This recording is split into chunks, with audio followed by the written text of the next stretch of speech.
வாழ்க வளமுடன், வாழ்க வையகம். அனைவருக்கும் இனிய வணக்கங்கள். பிரச்சனைகளுக்கான சொல்யூஷனை 5 ஸ்டெப்பில் நம்ம பார்க்க போகிறோம். என்னுடைய சேனலை சப்ஸ்கிரைப் பண்ணாமல் இருந்தீங்கன்னா சப்ஸ்கிரைப் பண்ணிவிட்டு வந்துடுங்க. வாங்க இப்போ வீடியோக்குள்ளே போகலாம். எல்லார் வாழ்க்கையிலையும் அடிக்கடி நம்ம சந்திக்கிற ஒரு விஷயம் என்ன அப்படின்னா ப்ராப்ளம். அந்த ப்ராப்ளத்தை நம்ம எப்படி சால்வ் பண்ணி லைஃப்பை எப்படி சந்தோஷமாக்கிக்கிறோங்கிறதுல தான் இருக்குது. நம்ம ஸ்கூல் லைஃப்பில் நிறைய மேக்ஸ் சம்மை பார்த்துருப்போம். ஒவ்வொரு சம்மும் நிறையா ப்ராப்ளத்தோடு தான் இருக்கும். ஆனால் நம்ம அந்த சம்மை நம்ம ஸ்டெப் பை ஸ்டெப்பாக அதை சார்ட் அவுட் பண்ணி எப்படி ஆன்சர் கண்டுபிடிக்கிறோங்கிறதுல தான் அதோட ப்ராப்ளமே இருக்குது. அதே மாதிரி தான் நம்ம லைஃப்லேயும் வர்ற பிரச்சனைகளை எப்படி ஸ்டெப் பை ஸ்டெப்பாக அதை செயல்படுத்துகிறோங்கிறதுல தான் இருக்குது. வாங்க இப்போ நம்ம லைஃப்பில் நடக்கிற பிரச்சனைகளை 5 ஸ்டெப்பில் எப்படி தீர்வு காணலாம் அப்படிங்கிறத பற்றி பார்க்கலாம். ஃபஸ்ட்டு ஒன், ரூட் காஸ், அதாவது ஆணிவேர். ஒரு பிரச்சனைக்கு தொடக்கம் என்ன, அதோட தொடக்க புள்ளி என்ன அப்படிங்கிறத பற்றி ஃபஸ்ட்டு நம்ம டீட்டெயிலாக தெரிஞ்சுக்கணும். அப்படி டீட்டெயிலாக தெரிஞ்சால் மட்டும்தான் அதோட சொல்யூஷனை நம்ம கண்டுபிடிக்க முடியும். அதனால் எந்த ஒரு பிரச்சனையாக இருந்தாலும் அதோட ஆணிவேர் என்ன அப்படிங்கிறத ஃபஸ்ட்டு நீங்கள் தெரிஞ்சுக்கணும். ரெண்டாவது, அனலைசிங் த சுச்சுவேஷன், அதாவது அந்த பிரச்சனை இப்போ எந்த லெவலில் இருக்குது, இப்போது அதோட சுச்சுவேஷன் என்ன அப்படிங்கிறத தெரிஞ்சுக்கணும்.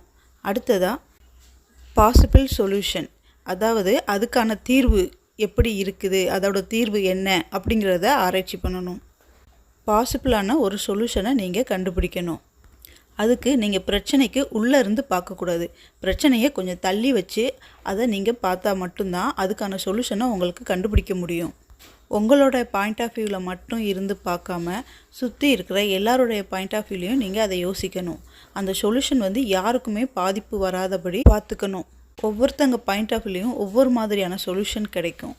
அந்த சொல்யூஷனில் எந்த சொல்யூஷன் யாருக்குமே பாதிப்பு இல்லை அப்படிங்கிறது தெரியுதோ அந்த மாதிரி சொல்யூஷனை நீங்கள் செலக்ட் பண்ணுங்கள்.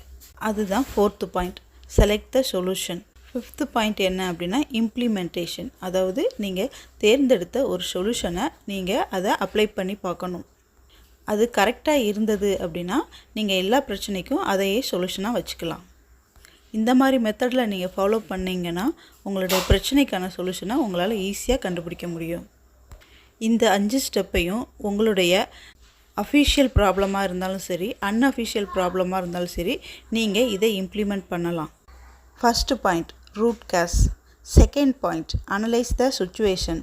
Third point, possible solution. 4th point, select the solution. 5th point, implementation. இந்த 5 ஸ்டெப்பையும் ஃபாலோ பண்ணி உங்களுடைய பிரச்சனைகளுக்கான தீர்வை நீங்கள் எடுங்க. இந்த 5 ஸ்டெப்பும் உங்களுக்கு உபயோகமாக இருக்கும்னு நான் நம்புகிறேன்.